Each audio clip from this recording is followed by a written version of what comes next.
We've had so many back and forths, Lewis, about these hard drives containing Edward Snowden NSA-related data that The Guardian has destroyed. We initially reported at the beginning of last week that intelligence agencies in Britain destroyed hard drives containing NSA-related Edward Snowden documents.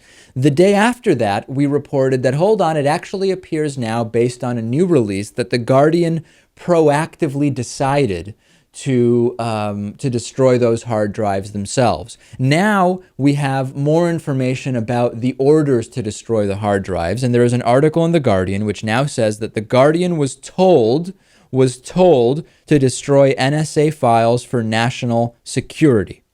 The quote here is, and this is from Mr. Clegg, on the specific issue of records held by The Guardian, the Deputy Prime Minister thought it was reasonable for the Cabinet Secretary to request that The Guardian destroy data that would represent a serious threat to national security if it was to fall into the wrong hands. The Deputy Prime Minister felt this was a preferable approach to taking legal action. So read between the lines there, Lewis. The Deputy Prime Minister thought it was better for The Guardian to decide to destroy the hard drives than to take legal action, meaning do this or we'll sue you, drag you into court, and make life a complete living hell. And still, Lewis, I'm brought back to the same question.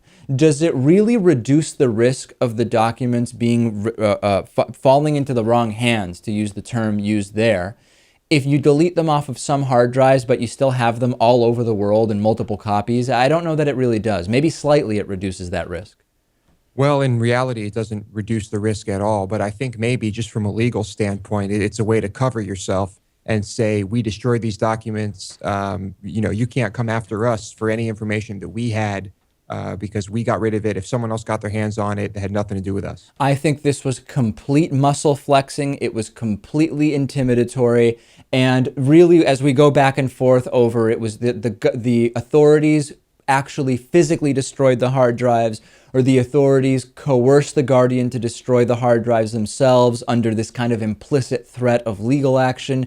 It's really not very different, Lewis, and we've gotten so many emails about the specifics of who and when and why were the hard drives destroyed. I think it's mostly irrelevant. We'll, of course, keep updating to have the most correct information we can, but the spirit of it remains unchanged, and that's really what's the most concerning here. Yeah, of course. It's intimidation. It's overreach of power, unfortunately. But I mean, that's what's going to happen anytime there's something big like this happens, and you've got whistleblowers with data and information that the government deems valuable.